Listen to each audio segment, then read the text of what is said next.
નમસ્કાર મિત્રો, આજે આપણે સરસ મજાની વાત કરવાના છીએ કે આપણા વીર જવાનો કે ભગતસિંહ, સુખદેવ અને રાજ્યગુરુ બાળપણથી લઈને મોટા સુધીની જીવન યાત્રા વિશે. તો આ વિડીયોને પૂરેપૂરો જોજો. તો ચાલો વાત ચાલુ કરીએ કે ભગતસિંહનો જન્મ 28 સપ્ટેમ્બર 1907ના રોજ પંજાબમાં બંગા ગામમાં થયો હતો. તેમના પિતા કિશનસિંહ અને કાકા અજીતસિંહ દેશભક્ત હતા. તેથી બાળપણથી જ ભગતસિંહના મનમાં દેશપ્રેમની ભાવના જાગી ગઈ હતી. કહેવાય છે કે નાનપણમાં જ્યારે કોઈએ પૂછ્યું કે તું મોટો થઈને શું બનીશ, ત્યારે ભગતસિંહે જવાબ આપ્યો, હું દેશને આઝાદ કરનાર સિપાહી બનીશ. 1919માં જલિયાવાલા બાગમાં નિર્દોષ લોકો પર ગોળીબાર થયો. આ સમાચાર સાંભળીને નાનકડા ભગતસિંહ બીજા જ દિવસે ત્યાં પહોંચ્યા. તેમણે લોહીથી રંગાયેલી માટી પોતાની બોટલમાં ભરી ઘરે લાવી. આ ઘટના તેમના જીવનનો મોટો વળાંક બની. તેમણે નક્કી કર્યું કે હવે જીવન માત્ર દેશ માટે જીવવાનું. પછી આવે સુખદેવ કે સુખદેવજીનો જન્મ 15 મે 1907ના રોજ પંજાબમાં લુધિયાણામાં થયો. નાનપણમાં જ તેમના પિતાનું અવસાન થયું. તેમના કાકાએ તેમનો ઉછેર કર્યો. સુખદેવ ખૂબ જ બુદ્ધિશાળી, શાંત અને ગંભીર સ્વભાવના હતા. તેમને દેશની હાલત જોઈને દુઃખ થતું હતું. પછી આવે છે શિવરામ હરી રાજ્યગુરુ, જેમનો જન્મ 24 ઓગસ્ટ 1908ના રોજ મહારાષ્ટ્રના ખેડ ગામમાં થયો. તેઓ બાળપણથી જ નિર્ભય હતા. તેમને શસ્ત્રો ચલાવવાનો ખૂબ જ શોખ હતો. પછી તેઓ ઉત્તમ નિશાનબાજ બન્યા. આ ત્રણેય યુવાનો હિન્દુસ્તાન સોશિયાલિસ્ટ રિપબ્લિકેશન એસોસિએશન સાથે જોડાયા. અહીં તેમની મિત્રતા થઈ. ભગતસિંહ વિચારોમાં પ્રખર હતા, સુખદેવ આયોજનમાં નિષ્ણાંત હતા અને રાજ્યગુરુ નિર્ભય અને શ્રેષ્ઠ નિશાનબાજ હતા. ત્રણેય મળીને અંગ્રેજ શાસન સામે લડવાનો દ્રઢ નિશ્ચય કર્યો. 1928માં લાલા લજપતરાયે સાયમન કમિશનનો વિરોધ કર્યો. અંગ્રેજ પોલીસે લાઠીચાર્જ કર્યો, જેમાં લાલા લજપતરાય ગંભીર રીતે ઘાયલ થયા. થોડા દિવસોમાં તેમનું અવસાન થયું. આ ઘટનાને ત્રણેય યુવાનોને હચમચાવી દીધા. તેમણે નક્કી કર્યું કે લાલાજીનો મોતનો બદલો જવાબદારી અધિકારને સજા આપીને જ લઈશું.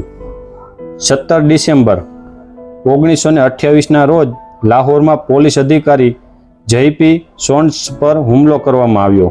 રાજ્યગુરુએ પહેલા ગોળી ચલાવી, ભગતસિંહે પણ ગોળી ચલાવી અને ચંદ્રશેખર આઝાદે સુરક્ષા આપી. ત્રણેય ત્યાંથી સફળતાપૂર્વક નીકળી ગયા. આ ઘટનાથી અંગ્રેજ શાસન હચમચી ગયું. 8 એપ્રિલ 1929ના રોજ ભગતસિંહ અને બટુકેશ્વર દાતે દિલ્હી સિલક કેન્દ્રીય વિધાનસભામાં ઓછી ક્ષમતાવાળા બોમ્બ ફેંક્યા. તેમનો હેતુ કોઈની હત્યા કરવાનો નહોતો. તેઓ લોકોનું ધ્યાન અંગ્રેજોની દમનકારી નીતિઓ તરફ દોરવા માંગતા હતા. તેઓએ નારા લગાવ્યા, ઇન્કલાબ જિંદાબાદ. પછી તેઓએ સ્વેચ્છાએ ધરપકડ આપી. જેલમાં ભારતીય કેદીઓ સાથે ખૂબ ભેદભાવ થયો. તેમને ખરાવાનું અને ગંદા કપડાં આપવામાં આવ્યા. ભગતસિંહ, સુખદેવ અને તેમના સાથીઓએ લાંબી ભૂખ હડતાલ શરૂ કરી.